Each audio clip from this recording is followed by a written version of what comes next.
Hello and welcome to the Sci-Fi Show. I'm Joe. Oh, and he's trying to join again. Yeah. Okay. So let's try this again. Yeah. I'm Joe. I'm Philip. I'm Alistair.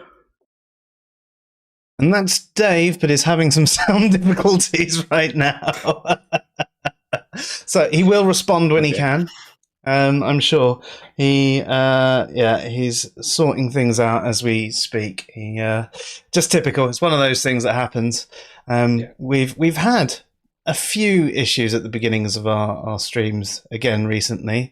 I have to ask Philip, can you stop doing your magic? Yeah. I should really stop. Yeah. Yeah, you're right. We've seen enough evidence of the miracles now. I believe you are the one to do them. Okay, perfect. So speaking of miracles, we have Alistair back with us because we're posting about a topic that he felt that he could really add something to. This is a video. It's actually a Ben Shapiro video. So that's probably already built a bias in your head. It did mine. And it's William Lane Craig. Now, apparently in this video, he is debunking the top atheist arguments. And we had a look at it, and let's just say we felt it worth a response, to say the least. Just like to say hey to Luke, Tyler, Alan, and Trainwrecked, all there. So have yourselves a good one. Anyone else who's out there, please feel free to give us a shout in the chat room. We love any questions and interaction that we get from you out there. It's probably my favourite part of doing these streams. So don't be afraid. We're not that bad. All right, we are, but, you know, it's worth the risk, I promise. Dave, are you any closer to sorting out your problem? Can you at least hear us? I think that answers that's not exactly encouraging. Dave is at least here in spirit. What I'm quickly going to do is throw things in, be right back, and get the video up on screen for us all to watch. You guys all happy with that? Yes, Yes. that's excellent. Okie dokie.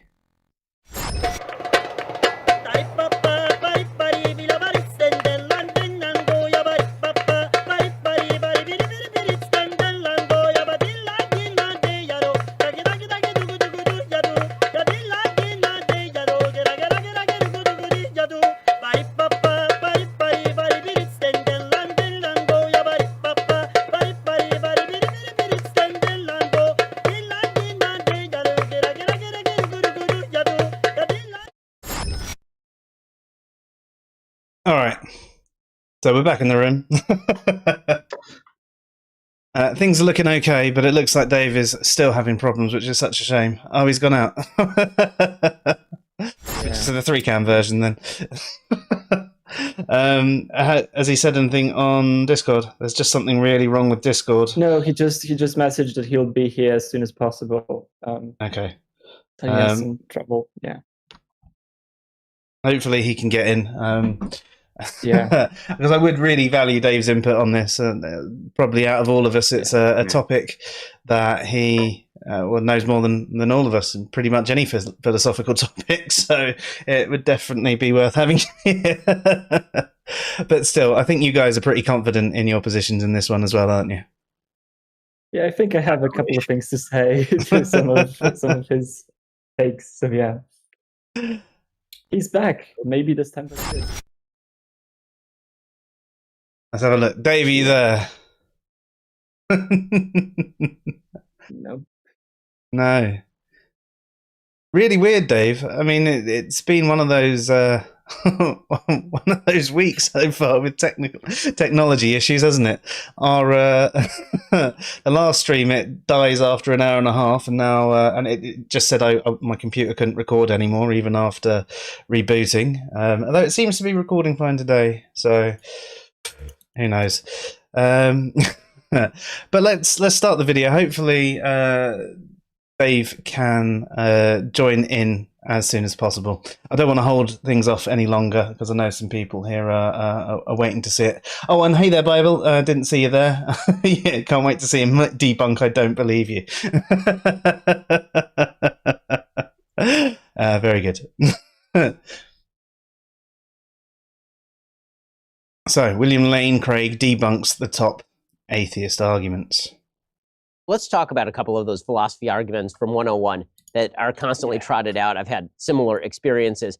The most common one that I've heard, of course, is the problem of evil, the suggestion that how can God be good if so much evil takes place in the world? The more sophisticated version of the argument to me is not the problem of human evil, which seems pretty easily disposable, but the problem of natural evil things happening to children, a child with cancer. How does a good God rule over a world in which children die of natural causes, in which kids are born with Tay-Sachs, in which horrible things happen to good people? Yes. And one thing I will say here is I do like that they at least highlight this. You know, like if you're talking about just human evils, you can easily wave your hand away at that one with a basic free will argument. But with you know, when you're talking about natural evils and things like that, I think it does make the case for the problem of evil a little bit stronger. Although, I mean, my general thought on the problem of evil is it's not one of our best arguments. But I just wanted to throw that in there before we continued. In dealing with this problem, I think it's really important that we distinguish between what I call the intellectual problem of evil and the emotional problem of evil. There is no doubt that emotionally, the evil and suffering in the world make it very difficult to believe in God. It's a tremendous emotional obstacle. But intellectually, considered dispassionately as a philosophical problem. I was wondering if you want to go here already, or So Craig does this a lot, actually. He distinguishes between like an emotional problem and like an actual argument. And like the only way you would do that is if you're trying to like separate them two and saying that like one of them is just an emotional problem that doesn't matter and the other one's an actual argument that you need to counter. So like, I don't know why he even brings that up though, because it's just like poisoning the well in my opinion. It doesn't really forward the conversation at all, in my opinion. Like it seems very dismissive of the whole problem. So I think it adds a bias to it, doesn't it, as well? It is, you know, trying to say, well, intellectually, no, you're sort of putting it down emotional problems.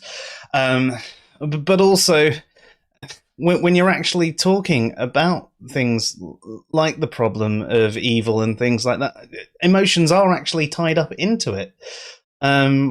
We are emotional beings, and when you're talking about judgments on behaviors and things like that, surely emotions do play a part of that. I do think it is good to try and separate any problem that you're examining and be as rational as possible and try and detach your emotions from it. I do agree that you should try and be as objective as possible. But I think, as you point out there, the way he's doing it is to add a bias in. The problem is that this... sorry, go ahead. I also think just the way Craig likes to argue in general about how, we've got these like ethical intuitions that we know just by reflecting on certain cases that certain things were wrong or right.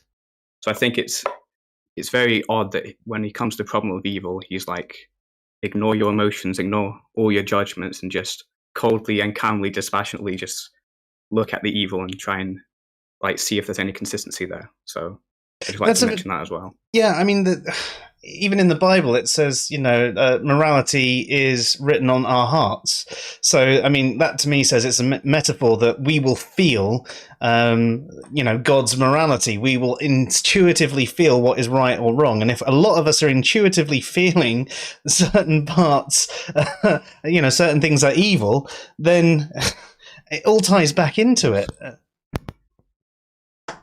Yeah, it genuinely, like this whole emotional spin on it is genuinely something that a lot of apologists try to do to dismiss the whole thing. And that's why I dislike it. Not because necessarily there's no way to talk about an emotional problem of evil, and like all talk about an emotional problem of evil is just bad talk. I don't think that is necessarily the case, but I think it's so often heard as a dismissive sort of gesture that is sort of it's really hard to hear that and be like open to that type of argument, because it's generally, and even he goes that the emotional problem is very powerful, but it's just emotions, and the intellectual problem is very poor, which is like that's the type of sort of way of arguing and going about it that really annoys me, because it's like the problem of evil.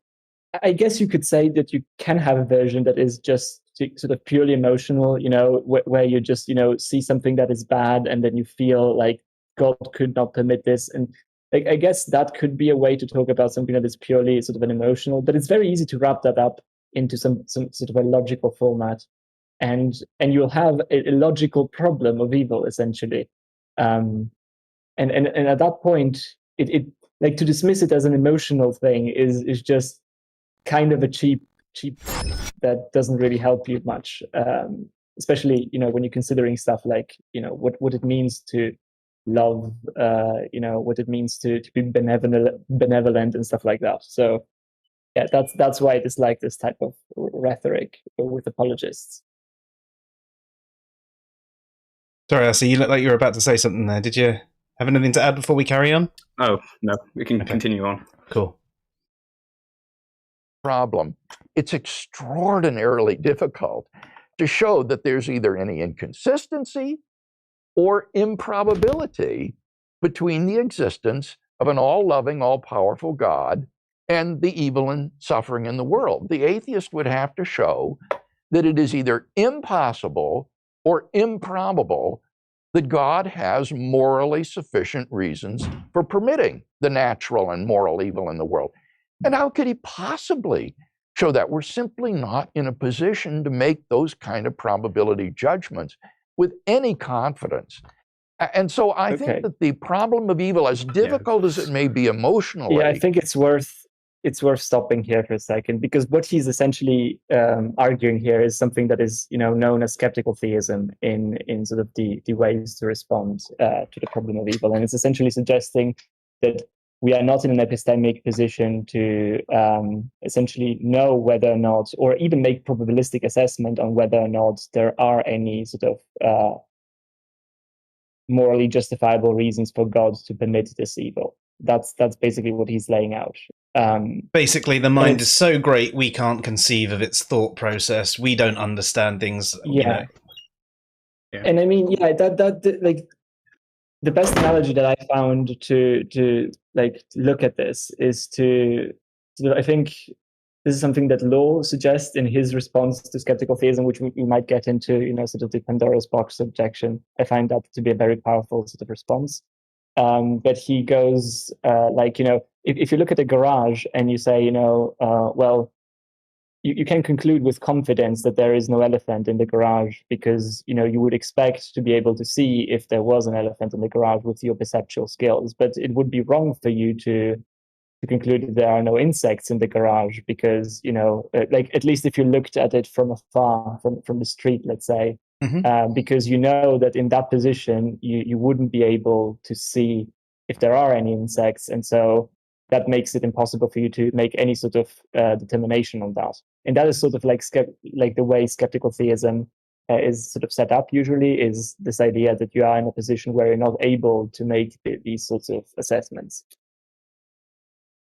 Yeah. Also, like, a lot of philosophers have argued there's at least some tension in holding to skeptical theism, but on the other hand, like, giving positive arguments for God, especially if you're like a Swinburne type theist who's using, because Swinburne argues that just from the definition of God as a personal agent, there's certain things that we should expect to see in the world. So there's a bit of a tension between being a skeptical theist and giving positive arguments, which is why it's actually a very popular move among like Reformed epistemologists who say, "Oh, I've like an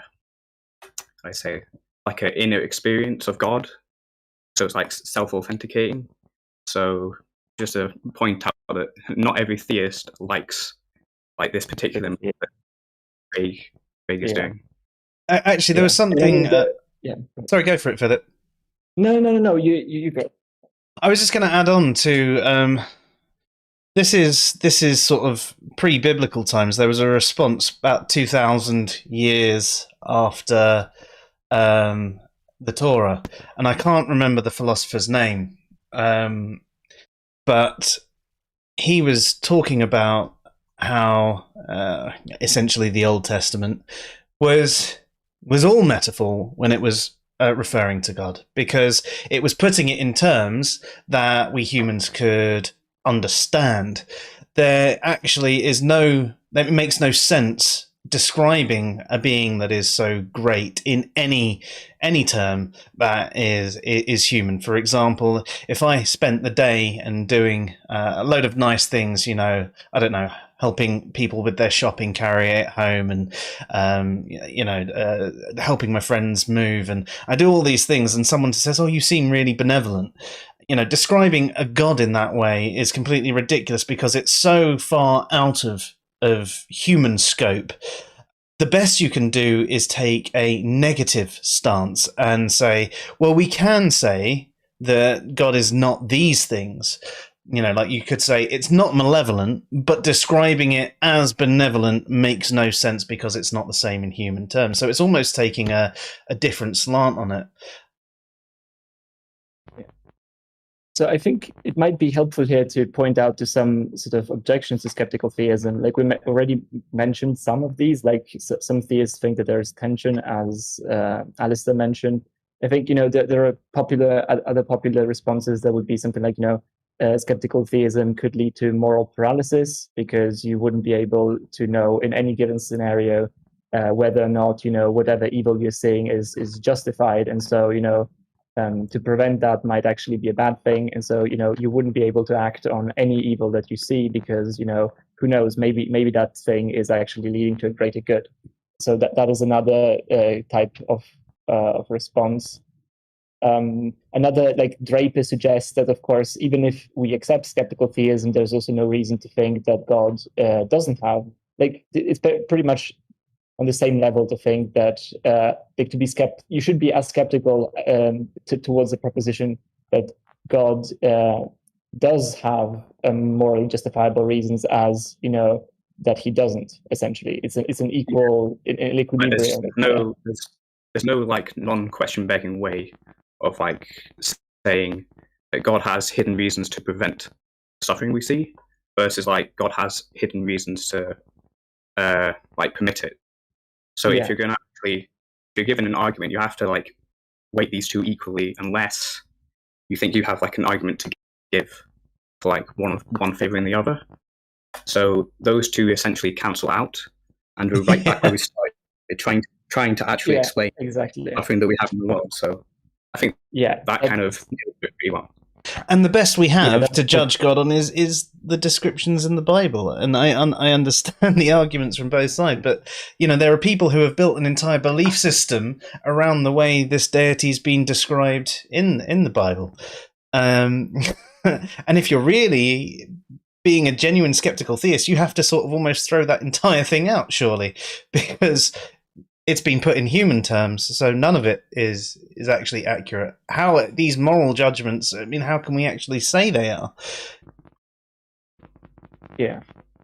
And then, there's the last, there are probably a couple of others, but the other one that I'm probably, it's the one that I'm most aware of is sort of the Pandora's box objection, which is a suggestion that, if we were to accept skeptical theism, that would lead us to be sort of to a position of radical skepticism about pretty much everything, because the suggestion is if you know that there is sort of a God and that this God might have sort of good reasons to deceive you in a way, right, about what is morally permissible or not, then he might have good reasons to deceive you on other matters as well. For example, the existence of past history or something.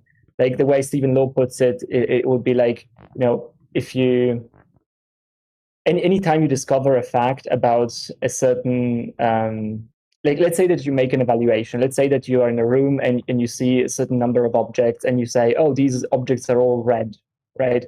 And then you go home and then someone tells you, it gives you new information that in the room there were actually a lot of sort of red lights that were illuminating the scene, right? That new information about the red lights should sort of cast doubt, right? Should make you skeptical about your evaluation that all the objects were actually red in the room, because now you have sort of a defeater for that idea, right? Because now you have something else that is introduced that might explain why you sort of had that perceptual experience about the objects being red.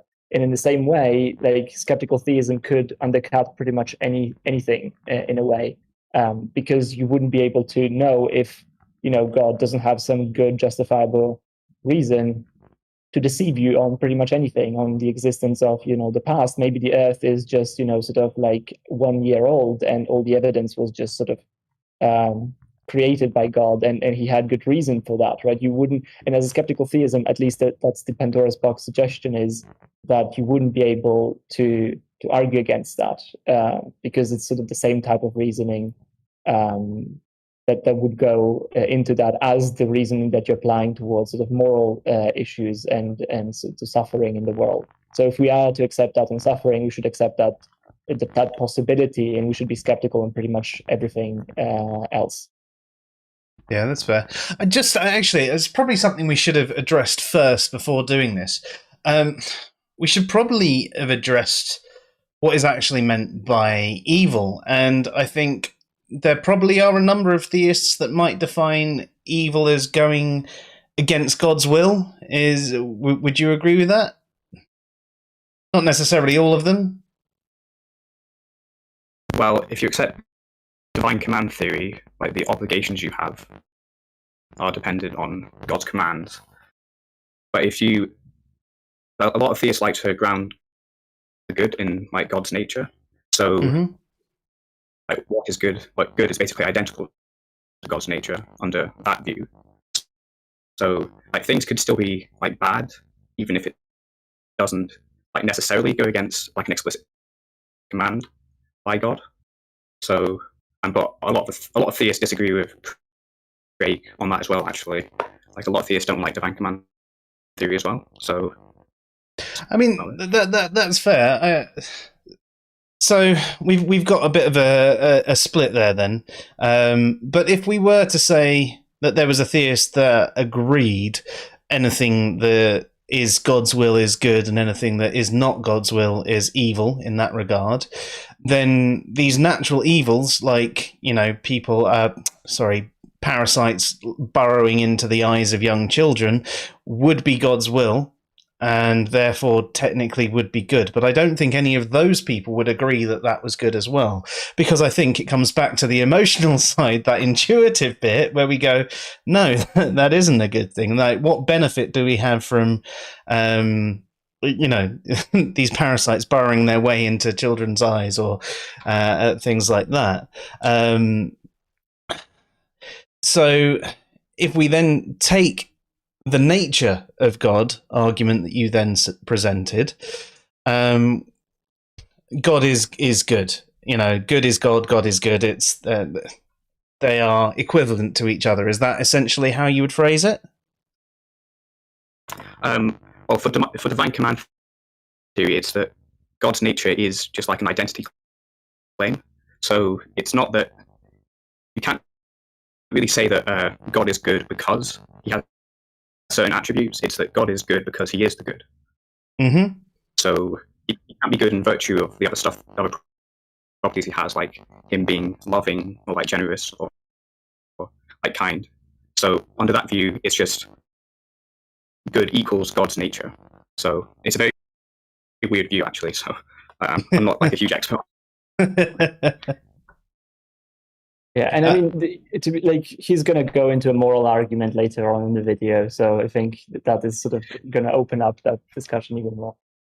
Yeah, definitely. I think it's just one of those things. It's trying to understand what a theistic view on evil is, and there's even a split even within the same religion. of what actually, good and evil are. Well, I mean, maybe there's the common that God is good, but the stuff around it. Whereas I think we might have a more unified approach to things that we judged as good and bad, even if we might have, different meta-ethical theories that we ascribe to. We'd probably still end up having similar judgments about what we would regard as good and bad. But anyway, that you do mention that he does bring up a moral argument, and we'll address that later. Just quickly checking to see if there's any comments as well. There are a few in there. Let me just get there. Sorry. Some of them are quite good, actually. So, how far up do I need to go? No, it's just one of the I've noticed that someone mentioned, the evil God challenge, which is sort of also fitting to this discussion. Yeah, Stephen Law's evil God challenge is very good. Yeah. It's something that you should all check out. In fact, maybe it's something we can watch once we're done with everything else, because I would bastardize the explanation, but it's really good. Kimo says the ways in which a child's death or life is more significant than an adult's are generally unexplained. This is true. And Trainwreck says, if God willed to torture an innumerable number of people with the near infinite intensity for out of scale amount of time, that'd be good. I mean, that would be the argument of, God's will is good and anything God commands is good, and God can't do anything. It's good because God did it. But there's some that would turn around and say, well, no, God wouldn't do that sort of thing. But then you go, well, he did commit mass genocide, according to the Bible. So there's also a famous sort of the Euthyphro dilemma, that relates to that specific thing, which is also a very interesting thing that we can get into. I don't know if now it's the most appropriate time to get into it, or later when he goes into the moral argument. But that's something that is worth mentioning and looking into. If you want to address it now, feel free, because you know what we're like. We'll forget by later. Yeah, so it's basically the Euthyphro dilemma is the suggestion that if you if something is good because God commands it, then that is arbitrary, and if something is good for some external reason, and that's why God commands it, because he acts as this external reason, and he commands it because of that external reason, then there's no reason in principle why we couldn't access that external reason without passing through God. So either way, this seems to pose some sort of a challenge to that sort of divine command theory, when it comes to ethics. I mean, there are various responses on both sides to this. It's quite an elaborate thing, but this is sort of the overview. We can get into. I think Craig, he mentions the moral argument later on, so we can get more deeper in. Yeah, definitely. Yeah. You're just cutting in and out a little bit, Alistair. I don't know why. Yeah, I'm going to check the settings, please. Yeah, it's gone a little bit fuzzy, but I will play the video whilst you play around with that. Intellectually, it lays a burden of proof on the shoulders of the atheist, which is so heavy that it has proved to be unsustainable. And these days, the other argument that is brought up an enormous amount is the supposed backwardness of the Bible itself and biblical morality. This happens largely with regard to, for example, homosexual marriage. It's been brought up with regard to abortion, which I think is more, again, easily disposable. Stop a second before we go into the next bit. I just wanted, I felt like it's appropriate to comment that, it's he says that it's proven to be unsustainable, and that's just, I get that he's saying this for the audience, right? And that's why I don't like Craig when he's sort of in full on popular apologetics mode, but that's really overstepping what is going on in sort of the academy.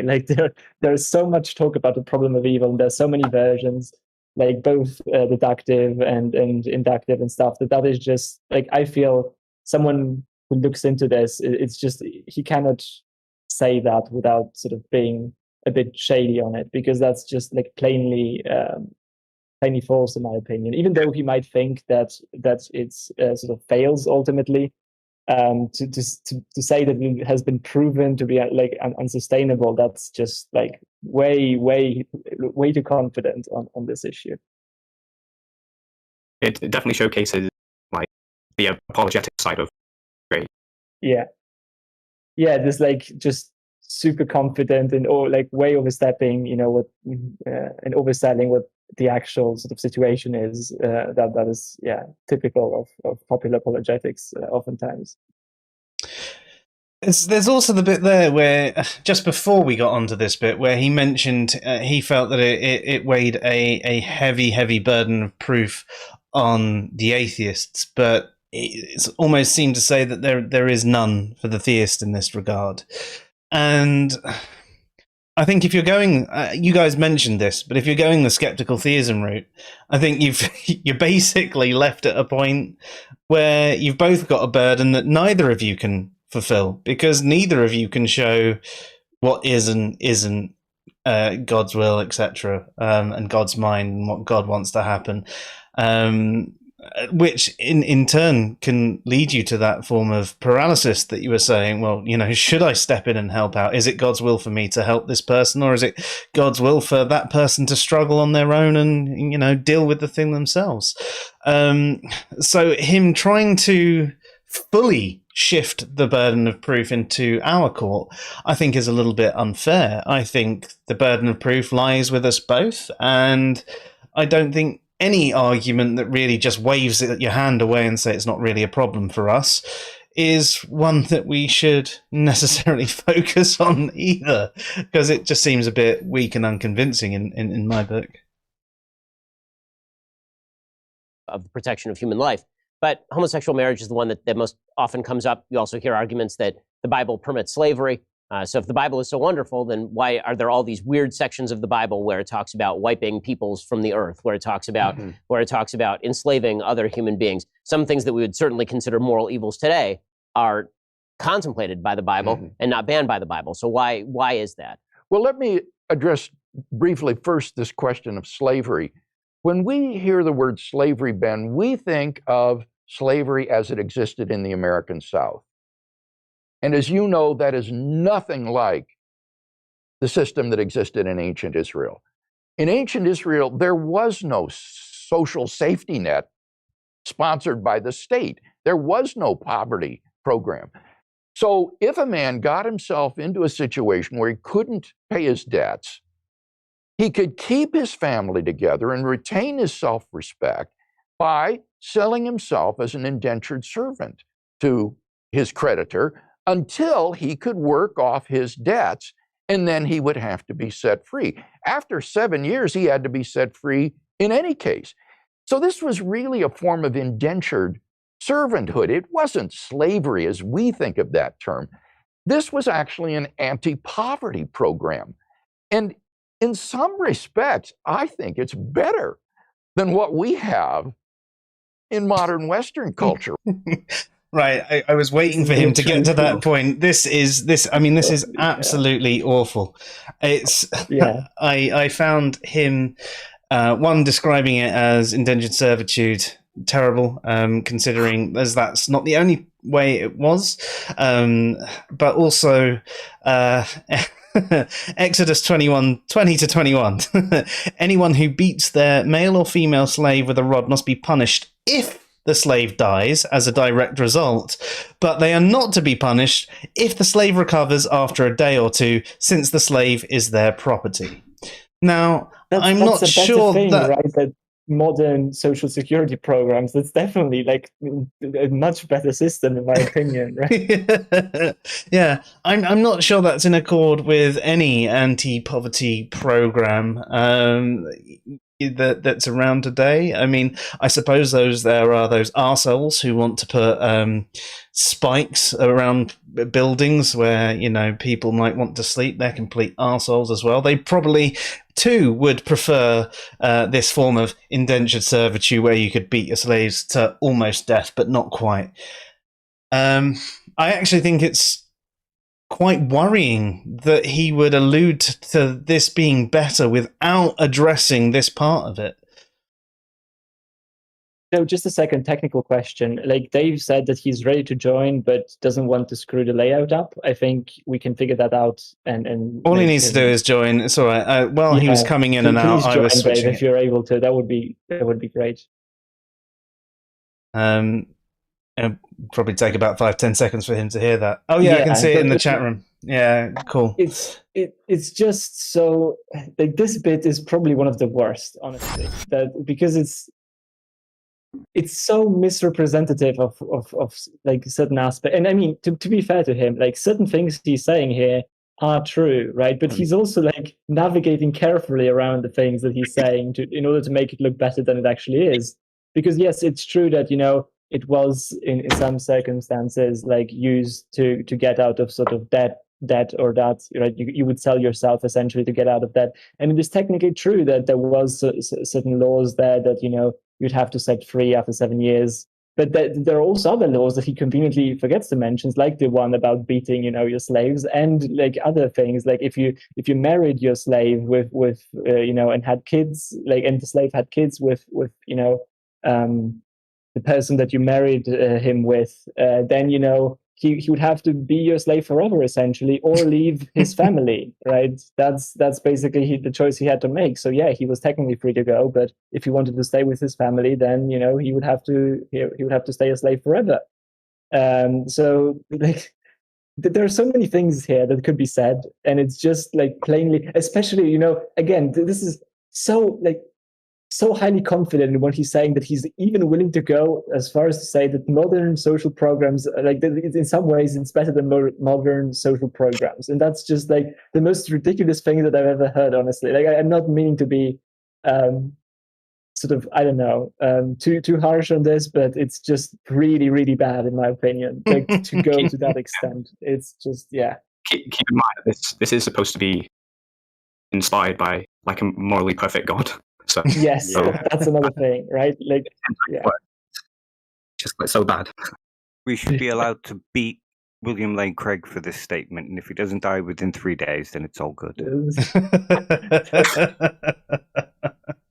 Yeah, this was pretty bad, honestly. So yeah, I don't know how much more I want to say about this. Yeah.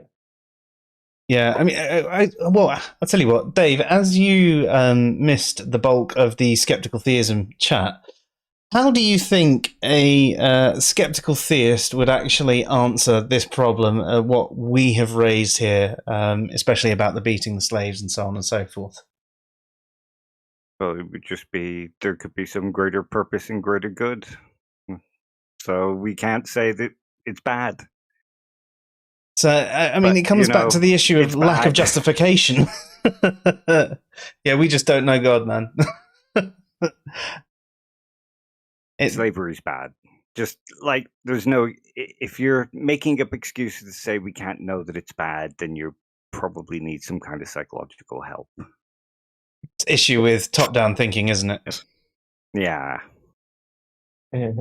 It's starting with this premise that everything God does is good because good is his nature, so therefore if he declares slavery, then it's got to be good. But that's pretty bad thinking, because to somebody like me or the rest of us, it's probably, well, no, slavery is bad, so that shows that these commandments being passed down can't be good, and therefore they can't be handed down by some perfectly good God. Or at least that's how I see it anyway. Yeah. I mean, I could think of a few arguments in ways that someone could somewhat weasel their way out of it, saying, God's commandments were there to set us on the right path, and we're supposed to discover these things of our own volition. He's put in some rules about slavery, so it wasn't as bad as it was then, and we're supposed to then work it out over time. Slavery was bad, and that is what God would have wanted from the start. It was just he wanted us to come to that conclusion ourselves. But then you're left. Joe's skeptical theism there shows that he really is the closeted theist that everybody's accusing him of.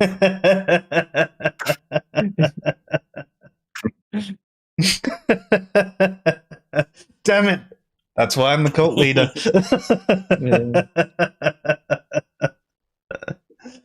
I mean, at the end of the day, it's like I think you can see that there is some tension here between like a couple of these things, right? Like certain commandments in the Bible being less than it goes against your intuition, and then it's about figuring out whether or not you hold like strong, like what you find to be more justified, I guess, in your overall system, right? Is it do you want to start and do you want to hold on to the idea that God exists and that these things somehow got either are not really representative of what God wants, or like some other way to sort of try to square it up, or are you just gonna sort of go with the, in my opinion, the stronger intuition that this is just sort of a bad thing, and then sort of take that as the sort of grounding, and then reason from that point. It all depends on what you want to take as your sort of anchors in this sort of system. And if you take the anchors to be on one side, then you're going to reason in one way. And if you take the anchor on the other side, then you're going to sort of use that to reason against the other position and so on. So yeah, it's Like, he gets pretty stuck here though, because he's like an inerrantist about the Bible, so he kind of has to find a way to square it. Otherwise, got to give up some doctrines that he doesn't want. Yeah, that's it. His whole starting position kind of forces him into actually having to make arguments like this. Yeah. Yeah. I mean, there the are Quakers, ways to... Sorry, Go ahead. I was just going to say, even the Quakers figured out that slavery was wrong. Yeah. There are ways to square inerrancy with some weird sort of metaphorical interpretations of that. We can do that in interesting ways. Sort of that, it is inerrant, but like the metaphorical meaning of the Bible is inerrant, but like the actual stuff, whatever comes out of that, as like sort of brutally the text, that is not necessarily what you should look at when you talk about inerrancy. Like some people argue like that. I don't know if William Lane Craig is one of these, but like there are many ways that you could sort of talk about inerrancy. So but it's still definitely the case that you would have to have a strong incentive to try to square these things, like he's poorly attempting to do in this video. Yeah. Even to argue against what I said earlier as well, a theist might go down that sort of line of thought about God setting us on the right path, but then with other things turn round and say no, because God commanded this, so this is the way it is. And then you're left in the path of, well, how do you know which morals God wanted us to figure out for ourselves and just gave us basic ideas, and other morals that God said, no, this is the way it's supposed to be? You're then left either going, no, actually, morality is something that God wanted us to evolve by ourselves and work out what is right or wrong, or you're left saying, well, no, actually, I'm going to follow the rules of the Bible. I don't think you can have it for some and not the other. And I think that's a problem that a lot of theists might come to. They might, turn around and be more liberal with certain things and certain commandments that come up, and others they're just still fire and brimstone about. I mean, after all, there might be just sorry. No, you go on. Don't worry. Yeah, I just want to say that after all, there might be justifiable reasons for God to deceive you with the Bible, and maybe whatever is written in the Bible, maybe that's he had good reason to, and all of that is deceiving you, and so he might have good reasons. You're not in the epistemic position to judge that that's not the case. So maybe that's preventing something, or making you morally sort of evolve. Who knows? I mean, I can kind of agree with that. If you think about the skeptical theism, where maybe there's some greater good, God has revealed a bunch of different religions to all argue with each other and all fight with each other, and everybody follows them to the letter, and they all end up in hell as a greater good lesson to teach them not to just follow things blindly. But to go back to Joe's thing about morality being in the Bible, and we're supposed to learn from it and evolve and all that, that would kind of go against the argument that we need God to tell us what is moral, because we just can't figure these things out. We need a perfect being to hand these things down to us. But he's written them on our heart. It's a good thing I got a dodgy ticker then. Yeah, and we go for it, Philip. I'm that, just checking. by the way, like I just remembered something that I wanted to say before when he was talking about the emotional problem of evil. You could frame the whole thing, like even if you take it just to be an emotional problem, right? Like that people sort of start to lose their faith when they see some like evil, let's say, something that they deem God would not permit. That would, like, even if you just take it on a pure emotional level, it would still count perhaps in a sort of hiddenness environment, I guess. That there would be a question, why would God make it so? Why would God allow something that he would know would cause so much doubt in him? That seems to be sort of a really weird thing to expect from theism, that God would make up such a world where, even if we just take it to be an emotional thing, purely irrational but emotionally powerful thing, why would he allow these emotions to arise so that so many people would lose faith because of that? That seems to be a weird thing and an unexpected thing on theism. Yeah, definitely. I mean, he even said in the video it's like the #1 emotional barrier to belief in God. Yeah. So, Yeah. Yeah. From this perspective, it's also a problem. Yeah. So yeah. And I mean, I know there's the whole intellectual side to Christianity, but for many just average Christians, they don't go that deeply into it. A lot of it is based just on like awe and emotion and things like that. That's what drives them to belief. We've had a couple of comments come in. We've had quite a few, actually. Any questions, please ask them again with pausing, and I will catch them. But Trainwreck says, I wonder if anyone can come up with reasons to solve those atrocities without them being overly convoluted. And, and by that I think something fully justified as well. Something a bit better than, well, we just don't understand God's mind. Something a little bit with a bit more powerful. A bit more power behind it than that, but equally not going off on an incredibly random tangent. I would be impressed to hear if anyone can come up with some of these solutions for those atrocities being good things as well. I mean, Craig is that if you go to Reasonable Faith, Craig's actually written on like the genocide of the Canaanites, and he tries to justify it by saying that the nation and stuff, even though that would include like killing babies and all that stuff. So it's very very contradictory. Like his, I kind of prefer, what's his name? Oh God, sorry, all the technical stuff has wiped my brain out. Randall Rouser. I much prefer his take on the Canaanites. Do you know off the top of your head? I'm not exactly aware of his take on the Canaanites, but I am aware of his overall sort of. Yeah, just that we shouldn't really be dismissing it, and maybe that, there is something to the idea that maybe God didn't commit genocide, and maybe this is all metaphorical, whereas Craig is just happy to go, yep, they killed them all. God said so yep, he killed them all. Yeah, I mean, there's going to be a section of this video that is entirely pretty much that thing, so yeah. I mean, to go back to the convoluted sort of excuses for all these things, that's one thing that kind of makes naturalism so much simpler. We don't have to explain these kind of things away. We can just say, well, that's just people.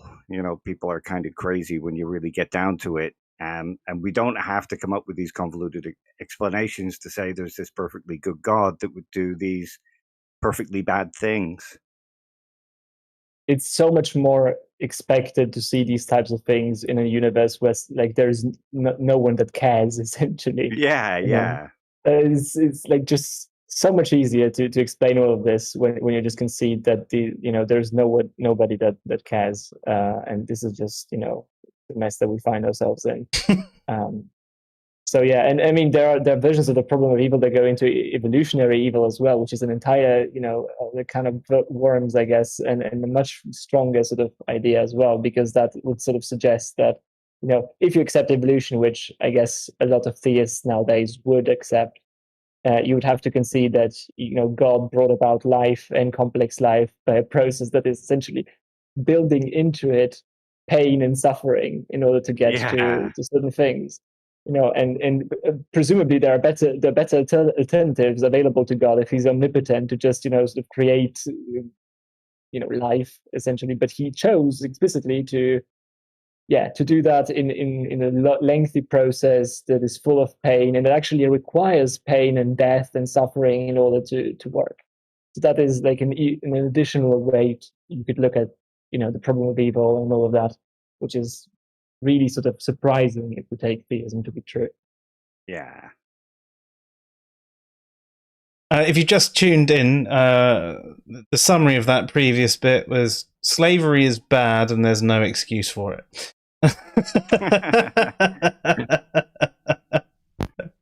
Which destroys families, ruins people's self-respect because they're not working.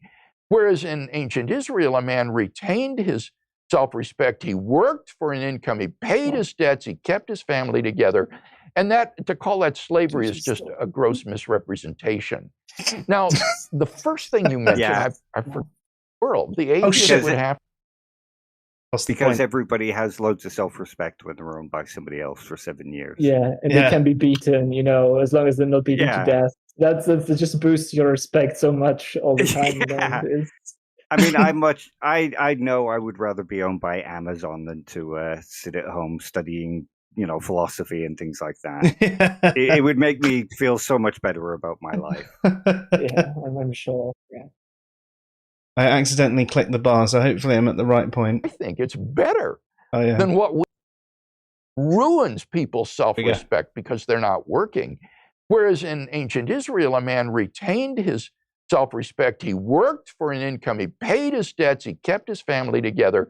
And to call that slavery is just a gross misrepresentation. Another point that you made earlier, Philip, as well. He didn't necessarily keep his family together. So Now, I mean, in order to keep your family together, you would have to stay a slave forever. I mean, you have the option at least to keep your family together. I guess it's just Well, another thing. Sorry, go ahead, Alistair. Sorry. Why does Craig say it's like a misrepresentation though? Because you're owning another human being as property. That is literally slavery. So what? In what way is it misrepresenting it to say that there's slavery in the Bible and it doesn't even condemn it? Well, the other thing as well here explicitly promotes it. Yeah. The other thing here as well, of course, is he's basically just glossing over the war captive slavery. Mm-hmm. Which was slightly different to the whole indentured servitude type of slavery that went on in ancient Israel. If you were captured, you were captured. That's it. You know what I mean? Yeah.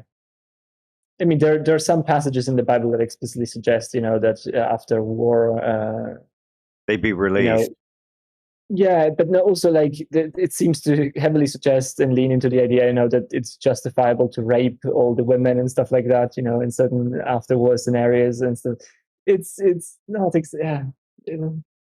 Yeah, this isn't something that an intellectual should be arguing for. No. Yeah. No. I think he's better than this. Honestly, yeah. I mean, we're going to get to this, hopefully. I do have a lot of respect for his work in terms of certain things. He has a lot of well-developed arguments, I guess, and thoughts in published all around. And he has contributed a lot to sort of theories of philosophy of time, I guess. B theory, A theory. He has books on that. But when he goes into this popular apologetic mode, it just seems to go downhill so fast, so quick. It's really something to like. I think as well. It's really bad. One thing to remember here as well is he's playing to Ben Shapiro's audience as well in some kind of way, so that will be informing how he puts these things across. Yeah. That's what I'm saying. And to be fair, I've seen a lot of atheists as well that claim to have engaged with William Lane Craig, and they just engage with his popular level stuff, like his animated 5-minute clips that he posts to YouTube. And I mean, that to me seems a bit like, I mean, you should, like, if you want to engage with this whole thing, you should at least acknowledge that there are sort of other things that you haven't looked into it, because that's sort of a bit misrepresentative to say that that is sort of his whole, like, the best that he can offer in terms of philosophy, his 5-minute clips on stuff, on reasonable faith, I guess.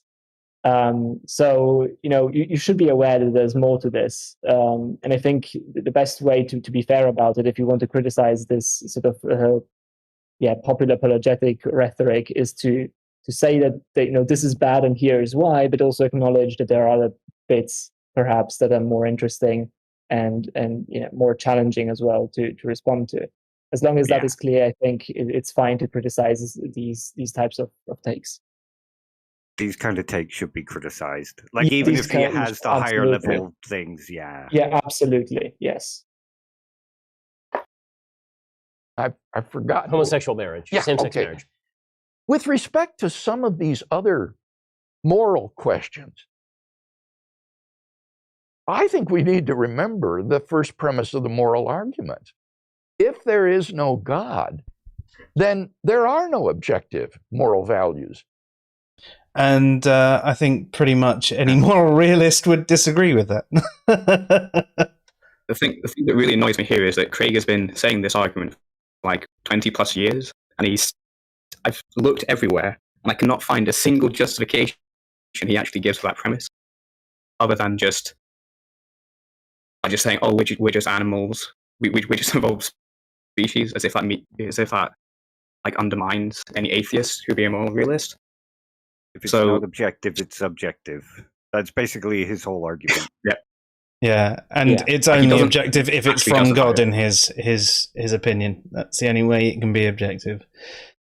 And I think he could do a hell of a lot better. I mean, surely he's studied morality and he hasn't just looked at it from a purely Christian perspective, and he's learnt about all the different moral theories and actually seen how people might justify forms of moral realism, and therefore he should be able to present at least, I mean, I know this is a short video, but at least acknowledge there are some that maybe say this, but I would say this against it, and then move on. But he doesn't do that at all. He just basically goes in with, I'm right. Yeah, no, there's... People, No, go ahead. People overlook like how strong of a claim this actually is. He's saying that atheism implies like some sort of moral nihilism, and in order to do that, you're going to have to either go one by one and refute all the atheist-friendly accounts of like moral realism, or just well, that's the only way to do it. Basically, you got to say all these theories are false. But he never, like, as far as I can tell, he's never done that ever. So no, I've never. He just like asserts it with no reason. Yeah, there are a couple of theists that do that. I think, like Dustin Cromet, if I'm not mistaken, has a paper where he argues that if you're not a theist, you should be sort of a moral subjectivist, and he goes through all of these like arguments that he finds powerful against moral realism that is not grounded as sort of in a theistic framework. And I mean, like, to be fair, I think you can run the moral argument if you want to as a theist. I don't find it particularly good. I don't find it really powerful, and a lot of theists also do not find it really powerful. But that's sort of like, if you do your homework and actually try to justify all of these premises, I mean, it's a valid argument. It could be something. But I think there are a couple of things that should be absolutely addressed, and maybe I wouldn't want to say that Craig is guilty of all of these things that I'm about to mention, but a lot of other apologists are guilty of them. So the first idea would be here, and this is actually something that William Lane Craig here does as well, is to suggest that all atheism, or that atheism sort of entails some sort of physicalism, or physicalism essentially, because he argues off of that, and a lot of apologists do this, if no God exists, then we're just atoms and stuff like that, floating around, and where do you get moral values from that? And that is absolutely, like, atheism is compatible with like a lot of ontologies. It doesn't have to be physicalism. And there are even naturalists, like even naturalism is an even broader category than physicalism. There are naturalists, like even, I think, like Bernardo Kastrup, he's an idealist. He calls himself routinely a naturalist. So like even non-physicalist ontologies sort of are compatible with naturalism as well. So like this idea that automatically you should just go into physicalism. I mean, admittedly, a lot of atheists are physicalists, but it's not covering all of them. And essentially, atheism is compatible with all ontologies that are not theistic, and that's it.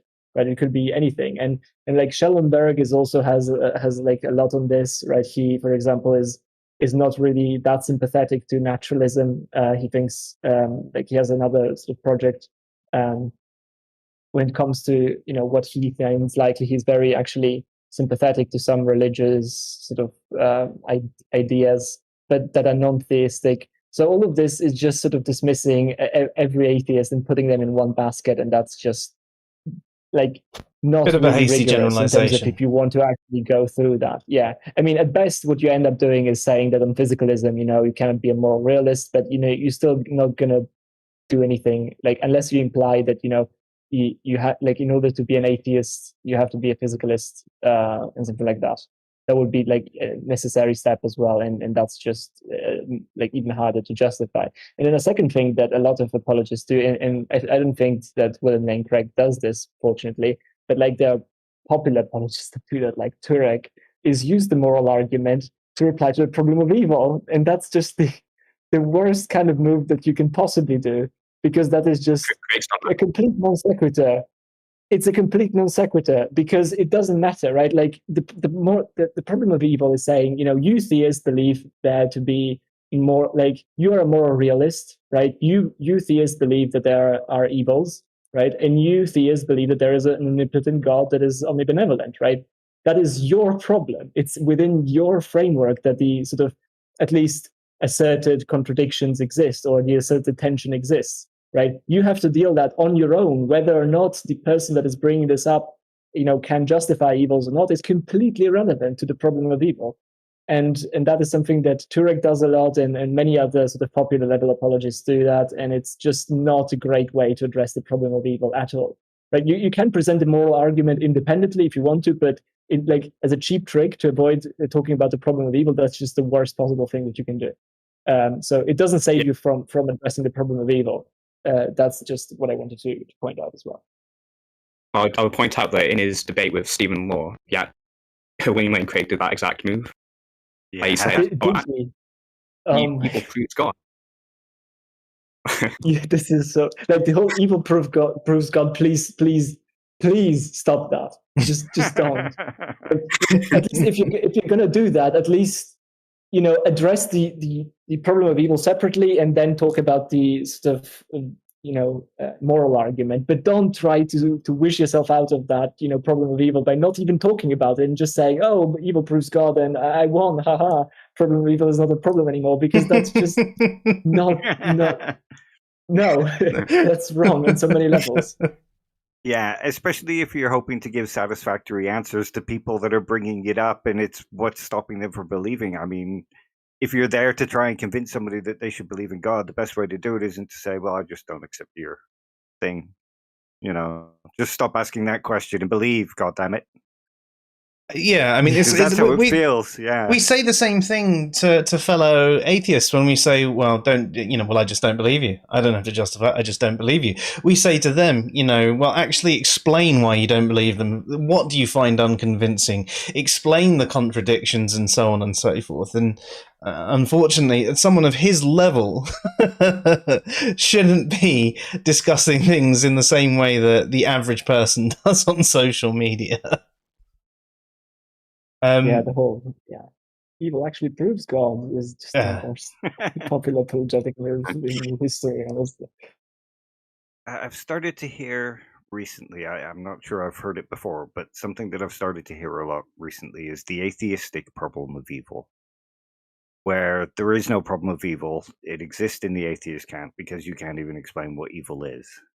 Yeah, that's that's such Yeah, that's such a misunderstanding of the whole problem of evil. It's insane. Right? That's just basically wrapping up the moral argument and calling it a different name. It's not a problem of evil. Yeah, it's not a problem for atheists to explain why evil exists, because they don't have to square it with someone who cares, about the, about, I guess, the well-being of persons. That's why it's not a problem, because we essentially tend to have an ontology that is completely empty of such a being, and so it would be expected for us to see these things. So at least there is no problem if these things are here. So yeah, that just to call it like the atheistic problem of evil is I don't even know when it started taking off. I've just seen it over the last year quite a few times, and I'm not sure where it came from or who started it, but it's like one of the worst. Yeah, probably Turek. Like he even puts evil as one of his like reasons to believe that God exists. I mean, he has like an acronym or something, and he has E in there as evil. Evil proves God because how do shadows exist, right? You have your lamp there. The lamp is God, and then you have shadows, and the shadows cannot exist if the sun doesn't exist, right? And so if you see that there are shadows, there has to be a source of light and stuff like that. And I mean, again, if you want to run the moral argument, by all means do so, right? But don't use it as a response to the problem of evil, because that is just missing the point completely. So, yeah. Sorry for the rant. I just had to vent about these things. Because, no, good. I'm glad you did. Trainwreck says, is there anyone who agrees with Craig on this, or is this like some weird niche position held by less than 1% of moral realists? And I assume you mean that by theistic moral realists. I don't know how many theists hold to the exact same position as Craig. Do you guys have any idea? No. Not. I mean, Swinburne disagrees with Craig here. But he really doesn't like this argument. No, he hates the moral argument, and yeah.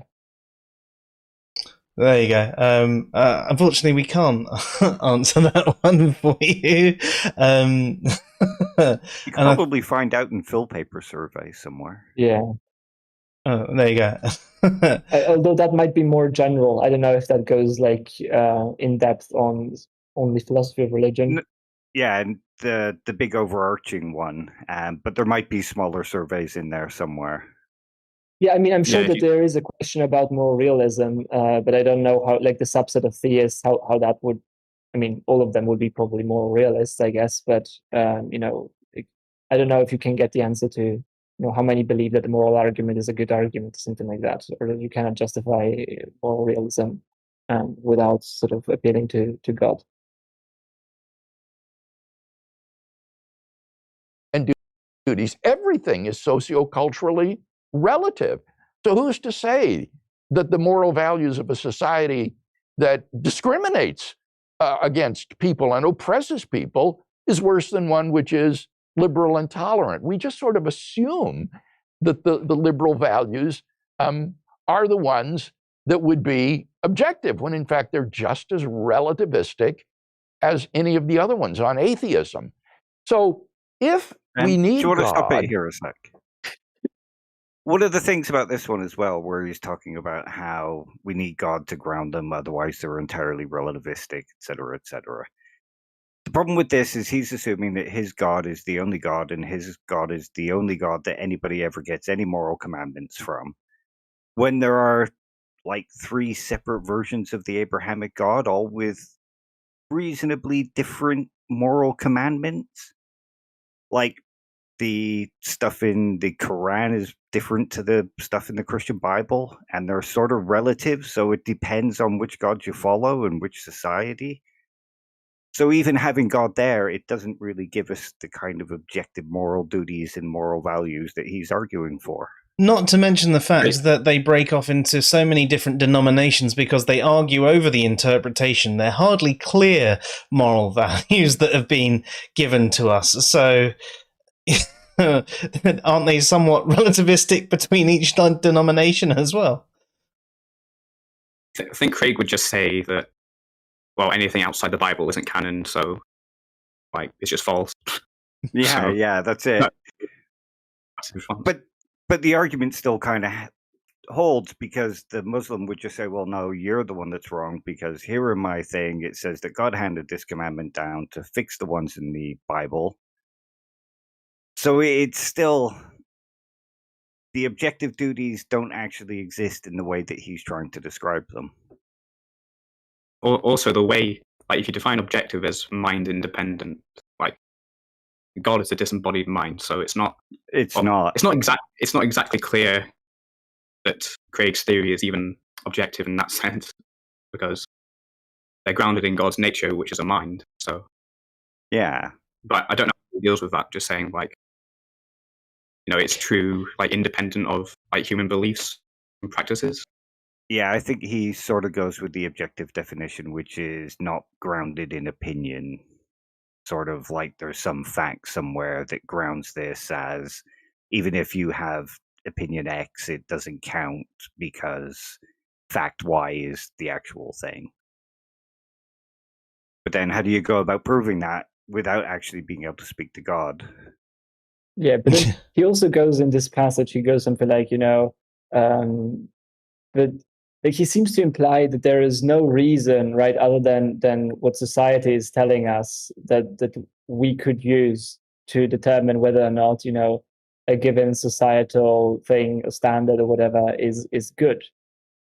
And that's just not really like an accurate representation. That seems to be just sort of an easy way out of that, because there are many ways that you could sort of evaluate these things. I'm not saying necessarily that these things are don't have problems. You could argue against things, but if you're a consequentialist, in a way, you have a way to look at this, and you would have a way to sort of also disagree with society, because you could say, well, this thing is bad because it has bad consequences, and I don't care if society tells me that this is the right thing to do.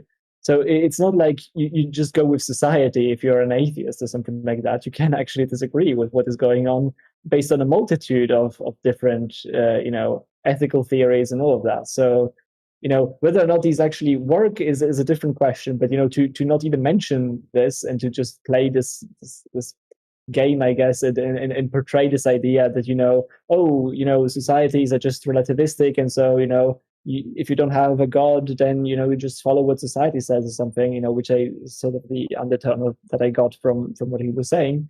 That seems to me a bit shady in a way. Oh, it is, yeah, because you even if you just go with something like moral pluralism, you have a whole bunch of different ways of figuring out how something is right that's above just your personal opinion. Yeah. So with deontology, there's an actual formula for working out what should be moral. Like you said, consequentialism. There's a whole bunch we could choose from. And this is where I find atheists making an argument similar to his, where they say, well, it depends on what people follow for their thing, and different people follow different moral theories. Therefore, all moral theories are subjective. And they kind of copy the theist apologetics in that regard. Yeah. And they'd actually probably take a stronger position if they got on board with explaining how it can be objective without God, because then it shows that actually premise one, boom. It sort of weakens the argument really well if you can show that there are moral groundings without God. Yeah, I think premise one of his argument is like by far like the worst premise. Like it's probably like one of the worst premises in an argument I've ever seen, to be honest. Not just because of the content, it's just the way he tries to justify it, just by like not doing anything. Like he doesn't offer. Like if you're an atheist and a moral realist and you listen to Craig, you'll be like, what are you talking about?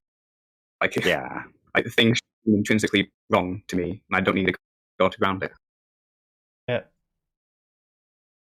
And I wonder if he would accept that argument if he just went, oh, no, objective moral duties and values exist independent of God. And he said, well, how do you justify it? Well, they just do.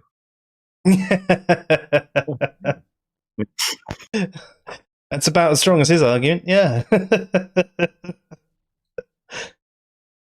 Be the anchor point for objective moral values and duties, we cannot escape the question, when thinking of moral right and wrong, well, what does God think of this? And if God proscribes something, it seems to me that's entirely within his right. If God were to say, thou shalt not eat beans, or thou shalt not eat pork, that would be our moral duty and we should obey it. That is his prerogative as the moral lawgiver and the supreme good. And so if God says, my plan for human sexuality is heterosexual marriage, that's his prerogative. And there is no basis for calling that, I think, into question. So let's talk about. I mean, do we really have to go into why there is basis for that? I mean, I think all of us would conclude that that is objectively wrong. Well, that's the other thing. I mean, if he's created this world where these things are wrong, why would he create people that feel so strongly, that, you know, being gay isn't something that you sort of think about and go, I think I'll give that a try. It's something that is part of you. So why would he create those people only to punish them? Yeah, but not only them. Why would he create a whole bunch of people that, you know, think that that is okay, right? Because, you know, they feel like it doesn't have sort of bad consequences. It actually increases happiness in those people, you know, and like, why would he create that? Why would he create that in like intense feeling that that is absolutely okay to do? Why did he write that on my heart in a sense? Yeah. And then command the opposite. And if he is this all-loving, all-just God, then he wouldn't turn around and say, well, I've created you that way, but you're going to have to suffer the consequences of being that way. There's just no love or justice in that kind of approach. So it just sort of shows that there's a little bit of tension in the argument that God is perfect and God condemns these things, even though he made them. And not only that, like, we are, depending on how literal you take it, described as God's children. I mean, and if we think about how the way we would behave towards our children, we we wouldn't make them do something just to tell them off for it. You know, I mean, it might happen unintentionally when they overhear you making a joke or something like that, and they then repeat it at school, and you're like, oh God, I've been called into the office. But you wouldn't intentionally wind them up and make them feel certain ways about things, and I don't know, you know, and then I can't think of any examples off the top of my head right now, but if we were to essentially program our children a certain way and then punish them for behaving the way that we've programmed them to, it almost sounds a bit, you know, narcissistic and in the way that we just want the control and to manipulate and the power just to punish people just because, and rather than actually describing a loving God, maybe it's a narcissistic one. About the evolution of morality, and I want to go back to slavery for just a second. So it is true that Hebrew enslavement, that Jewish enslavement of others, is really more indentured servitude. And there's a whole section in, I believe it's Numbers or Leviticus. I think it's Leviticus maybe, where it speaks to specifically about the slave who doesn't want to leave, and you're supposed to pierce his ear on the doorpost as a punishment for him not wanting to leave, and all of this. But by the same token, enslavement of people who are not inside the Israelite, inside the Jewish kind of tradition, that's not proscribed. So the idea of war captives is obviously taken into account and not banned. So certain things are banned in the Bible, certain things are not banned. Now, the way that biblical believers have practiced over time is that very early in the church's history, they're already starting to eliminate slavery, although not for people who are captured. And then over time, the West is the first place to eliminate slavery altogether, specifically citing the sections of the Bible that talk about human freedom and the innate value of every human being. So is that an evolution of morality, or is that a realization of a fundamental principle that was originally given to people who couldn't necessarily understand the full extent of the principle? Oh, I think it's the latter, and I love the way you put it. I think that's nicely put. Jesus said something very much like this with respect to Old Testament regulations on divorce. They asked him whether or not it was lawful to divorce a woman for any reason, and Jesus said, Moses allowed you to write a certificate of divorce, but it was not so from the beginning. And he cites then the creation story of Genesis of Adam and Eve and said, what God has put together, and let not man put asunder. So what Jesus was saying there was that the law of Moses was a temporary prescription accommodating the hardness of heart of the people at the time, but it didn't represent the perfect will of God for human marriage, which was grounded in the creation story. So how exactly do we determine when we have moved beyond the biblical text in terms of the evolution of that morality? When are we fulfilling a broader goal that was kind of held back by temporary constraints? And when are we moving utterly beyond it? And again, here I'm thinking of same-sex marriage. So when it comes to same-sex marriage, the argument is now being made by people in liberal churches, including Pete Buttigieg, who's running for president, that basically Jesus was seeking equal respect for everyone. He cared about the least of these, and that prescriptions on homosexuality were really more, and homosexual activity were not eternal precepts, but were really attempting to crack down on the promiscuity of the time, or they were temporary expedients. Yeah, I think that's clearly false. When you look at these regulations, both in the Old Testament and then they're repeated in the New Testament in the strongest terms in Romans chapter 1, there's no doubt that Paul is thinking of this as a moral law that has abiding significance. And it's grounded again, I think, in the creation story, that God has created human sexuality, He's created man and woman in such a way that the fulfillment of that relationship will take place within the safety and security of a heterosexual marriage. And that outside of that, sexual activity is not to be indulged in. And this is a law that God has given us for our good. So I do not think that this is capable of simply being relativized to time and culture. I hope you enjoyed. So I'm not going to let him continue to speak. Thank you. I hate the guy so much. You just don't want to be owned by facts and logic, Dave. Admit it. That's why I hate him so much. Facts and logic, like, well, when the coastal areas start to flood, you just sell your house. Yeah. I remember that one. Yeah.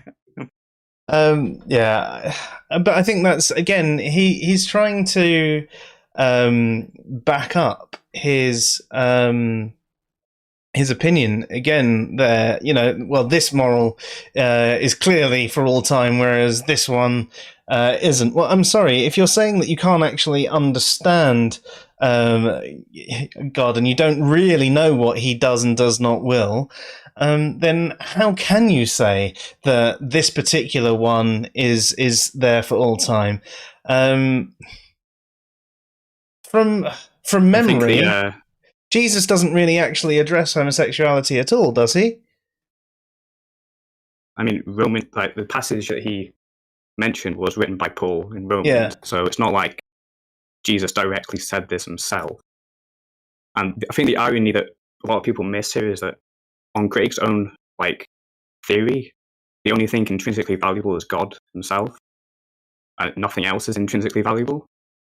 So because God is literally equal to the good, nothing else is intrinsically valuable other than God. So at least in the way that intrinsic is defined, usually in metaethics. So I don't know if he recognizes that or he uses a different definition of intrinsic. So yeah, another thing I think is worth mentioning is they talk about moral sort of evolution of morality in that video. And I think there are a couple of things to say about that. The first one is that, in general, if you look at it sort of very simplistically, there is a case to be made that it's not to be expected in theism to see evolution of morality at all, because revealed moral truths would stay the same and stay static forever and ever. Now, of course, a more sophisticated thing would be that maybe it's partially revealed and then it sort of evolves as Ben seems to suggest. That maybe there's some moral evolution in that is meant by God or something like that. But then you would have two kinds of predictions here. and one would fit the theistic account and one would fit the naturalist account. And the theistic account would be that sort of morality and ethics evolves by reflecting and discovering more about, the Bible. Essentially, reflection on sort of revealed content is what drives moral evolution. That would be sort of an expectation of that. If that were the case. On naturalism, that's not the case, right? Like the evolution of ethics can be explained in naturalistic terms, and it would not be driven by revelation. It would be driven by other types of considerations, maybe like sort of, I guess, broadened empathy and considerations like that. So then you have to question yourself: do you think that what we see in terms of moral evolution is driven primarily by sort of reflecting upon revealed content, or is it more driven by other factors? And if you think, as I do, that it is driven by other factors, then it seems that is like unexpected on theism. We would expect to see it driven by reflection on the revealed content, and that is something that we don't see very often. Like even he cites, the idea that slavery was abolished by citing the Bible and stuff like that. But I don't think that that's not a complete account on why that was sort of the whole movement.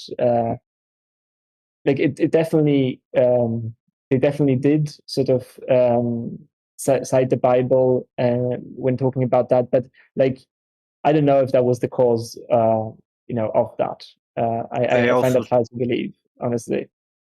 Well, they also cited the Bible in favor of keeping it. So yeah, that's reflected on the well. Bible, and they came to the conclusion, So it's not necessarily driven by reflection. It's like you said, it's more complicated. The social factors, the empathetic factors, and if morality evolves in a sort of naturalistic way, rather than simply by reflecting on the Bible, it sort of shows that it kind of does. When you reflect on the Bible and you stick to the Bible, it doesn't evolve. Whereas, when you allow the natural evolution of it, you see people using empathy and coming to epistemic conclusions rather than going, no, this is an ontological part of the universe. Morals are simply facts that are handed down by God. Yeah, but I also think that people don't realize how strong this sort of thing can be, because you would have to say on at least something that William Lane Craig would argue. I think, at least from what he's saying, it seems to be the case that it would be reasonable to assume that all moral evolution would be driven by sort of reflection on revelation, because if there's something that is not like that contributes to the evolution of ethics that is not driven by revelation, then it seems to be that there is something external that can drive the evolution of sort of ethics. And if there is something external that doesn't come directly from God, then it seems to, be a bit. There seems to be a bit of tension there with the idea that like all that morality, like that you can't, for example, have ethics without God, because if you can't have ethics without God, then it seems to me that there wouldn't be anything outside of God from which you could derive sort of or drive moral evolution. But so that would mean, though, that everything about moral evolution should be exclusively driven by reflection on the Bible or revelation. And to square that account with what we see in terms of moral evolution seems to be very problematic to me, because like you might argue that some bits are inspired by the Bible or are sort of driven by the Bible, but to claim that everything is literally, like, all of moral evolution is driven strictly by a reflection or revelation, that seems to be a very hard thing to justify, at least to me. I mean, using this similar sort of idea, but moving away from Craig in Christianity, you can also kind of see this in Islam and the Quran and Muslim apologetics. And now that it's spread to the West, if you go further into like countries that have been Islamic for a long while, the whole thing about being allowed to hit your wife, it holds pretty strongly. And in those countries, people are, it's like, yep, he married Aisha when she was 6 and had sex with her when she was 9. Yep, that's just the way it is. But those Muslims brought up in the West are looking for reasons to sort of say, no, it isn't. Aisha was older than that. These people are misinterpreting what the Quran says and they're reading it incorrectly, and you're not allowed to strike your wife. So you can sort of see how they're evolving, not by reflecting on the text, but by social evolution. Yeah, no, I definitely agree with you there. I'd love to know Craig's answer to that. Kimmo has a comment.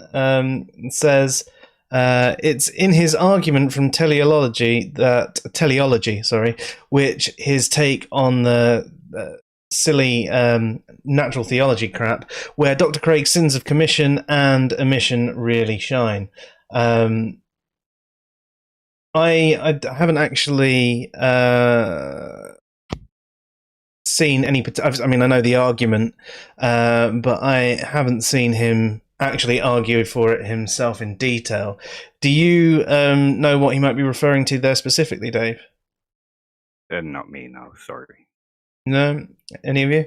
Yeah, I mean, I'm sure he has published some work on the teleological argument, and I would imagine that he probably, at least according to this comment, it seems to me that he, like what the comment is saying is that he probably didn't sort of mention certain scientific discoveries or something like that to sort of drive his narrative forward. And I wouldn't be necessarily surprised with that. Although I will say that, I don't think natural theology is necessarily silly. I think it's pretty much the best thing that theists have in order to argue for the existence of God. I think there can be some very, very, very interesting arguments there, and very sort of powerful as well, like stuff that you have to think about in sort of what is the natural theology camp. It's definitely better than presuppositionalism or stuff like that. So stomping your feet and going, God is real, is better than presuppositionalism. Yeah, probably. Pretty much everything, every way to argue about God is better than presuppositionalism. Yeah. Now, we mentioned it earlier in the stream, and before we give our final conclusions on that debate, would you guys like to have a quick watch of the Evil God Challenge, or should we present it whilst I quickly dash out and grab a refill, or shall we just put it in there and give a link? It's up to you.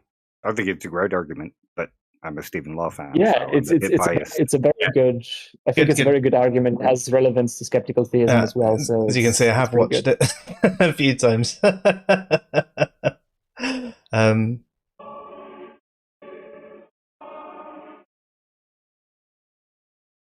Some suppose reality is divided by a veil. On one side of the veil is the natural, observable world. Beyond the veil lies another realm of spirits, angels, demons, and of course, gods. These beings are supposed to inhabit an unobservable, supernatural domain that is off limits to science. How do we know these spirits, angels, demons, and gods are there? Some suppose special people, such as psychics and gurus, can glimpse through the veil and tell us about what lies beyond. For example, spiritualists claim they can communicate with those who have passed over to the other side.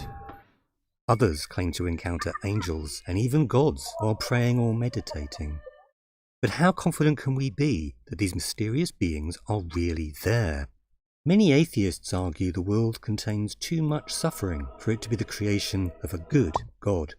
There are wars, diseases, and natural disasters. Horrific human and animal suffering is built into the very fabric of the world we're forced to inhabit. Isn't this good evidence that even if there is a creator, he is not all-powerful and all-good? Of course, the faithful try to explain the suffering. Some talk about free will. They say God could have made us puppet beings that always behaved well. But if we're God's puppets, we're not responsible for what we do. God cut our strings so that we can freely choose to do good. But then some of us choose to do evil and cause suffering. That's the price God pays for our free will. So have we shown it's reasonable to believe in God after all? I don't think so. Suppose that, after a bump on the head, I come to believe the universe was created not by a good God, but by an evil God. I believe there's a single, all-powerful creator whose malice knows no bounds and whose wickedness is beyond our comprehension. Who believes in a God like that? Almost no one. Why not? Because the world would look much more like a torture chamber if it were created by such a powerful and wicked being. There's too much love and laughter, and too many people being kind and helping each other for this to be the creation of an evil God. Yet notice I can explain why my evil God allows good, in the same way religious folk explain why their good God allows evil. I can say, my evil God could have made us puppet beings that always did bad things, but if we're his puppets, we're not responsible for what we do. That's why evil God cut our strings and set us free, to allow us to freely choose to do evil. Unfortunately for evil God, some of us then choose to do good deeds. That's the price evil God pays to allow moral evil. Have I shown that belief in an evil God isn't absurd? No, of course not. Sure, I can cook up such ingenious explanations to defend both belief in a good God and belief in an evil God. But still, we can be pretty sure there's no evil God, can't we? So why can't we be pretty sure there's no good God either? We may not know why the universe exists, but surely we are justified in supposing it is not the creation of either of these two gods.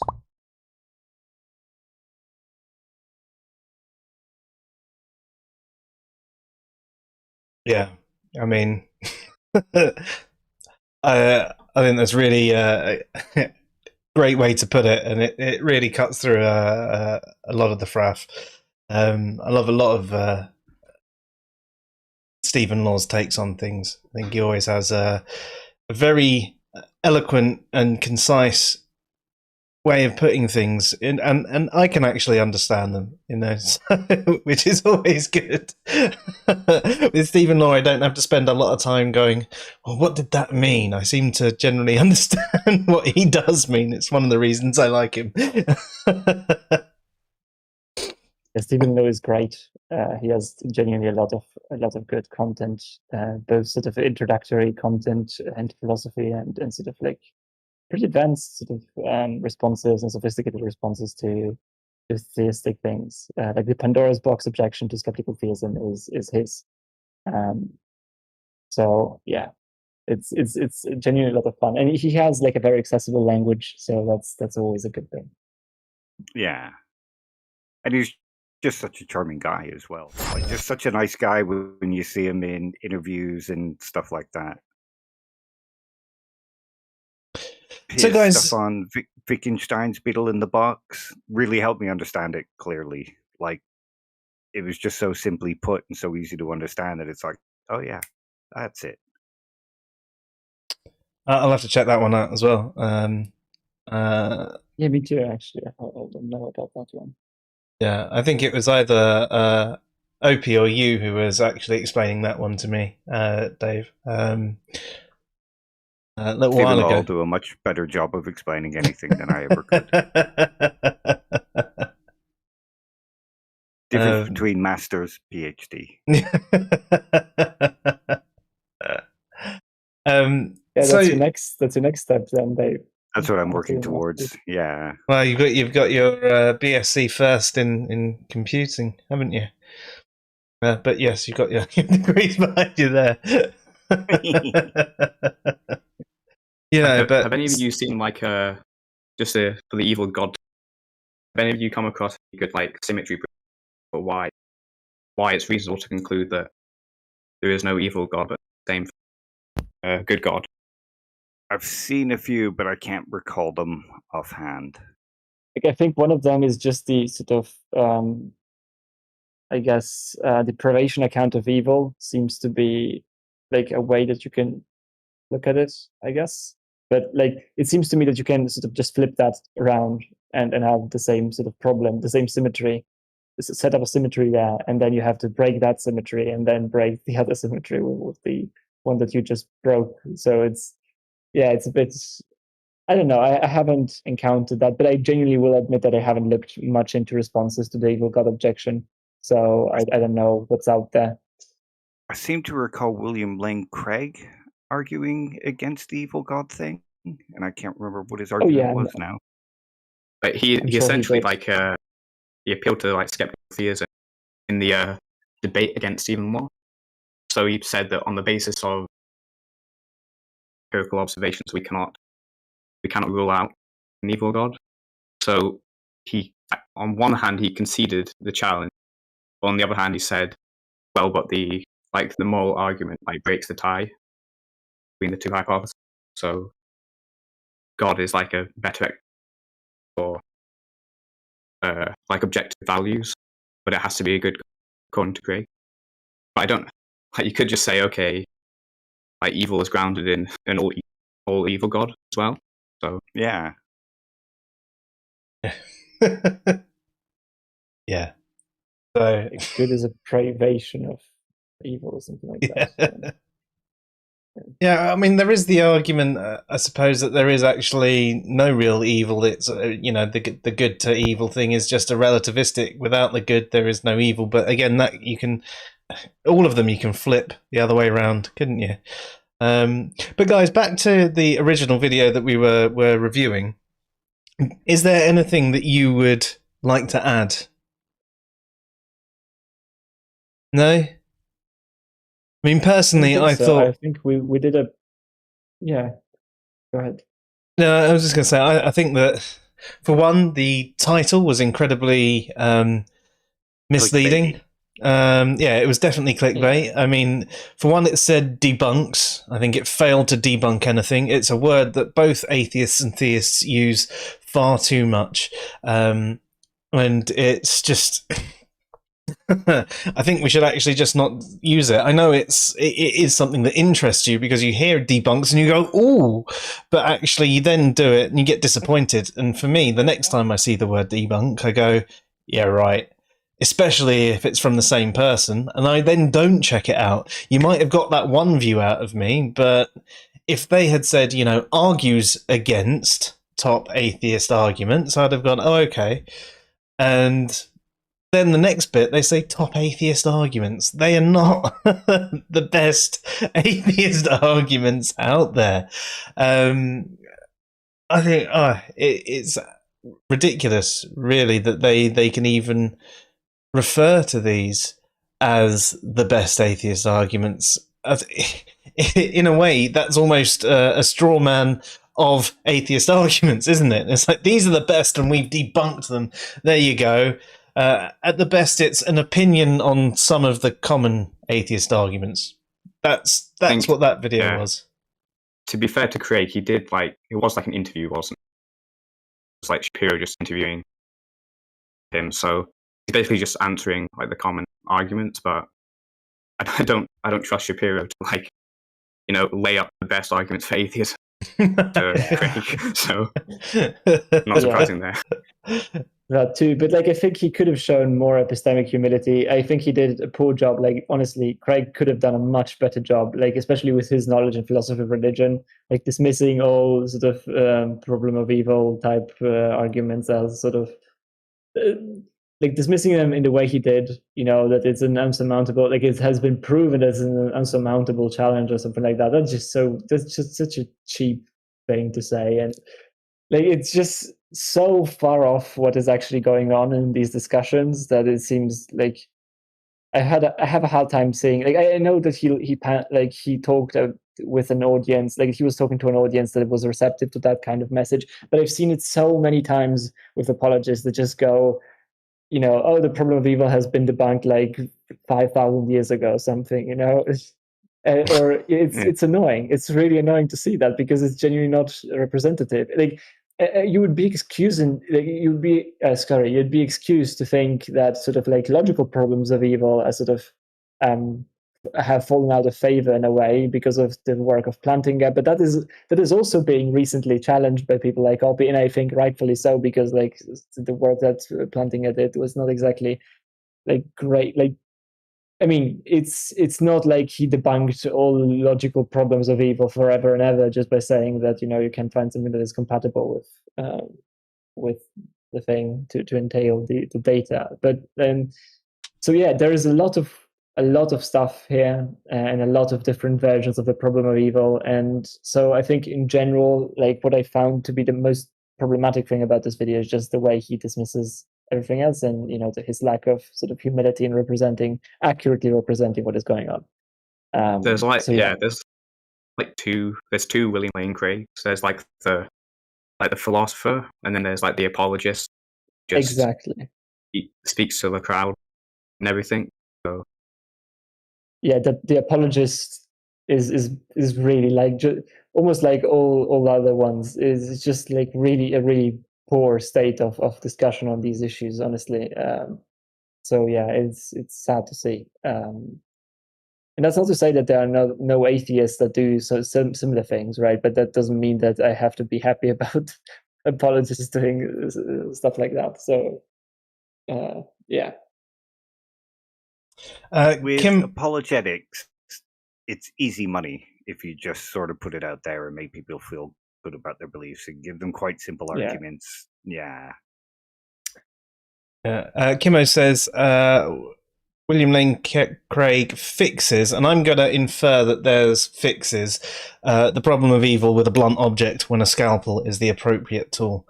I think that's a fair assessment. And there's also a question for you, Dave. It's from Steve. He says, "What are you vaping?"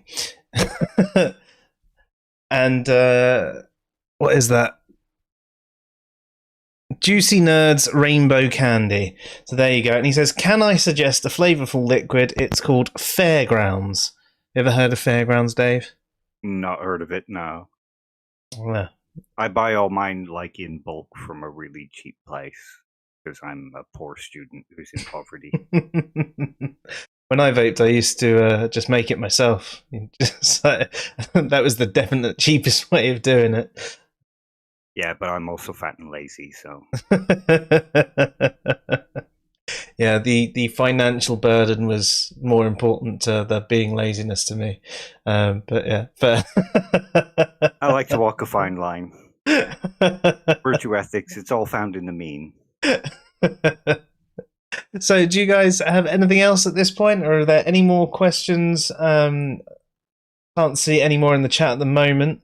There's a brilliant joke from Luke earlier on. He says, "What's brown and sticky?"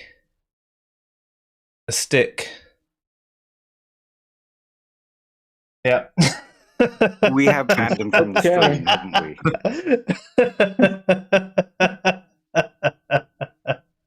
I will say before we go, it was good to finally meet you, Alistair.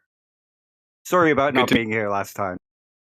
And I thought with all the technical issues, he's going to think, what a cunt, he's just not showing up when I come on stream.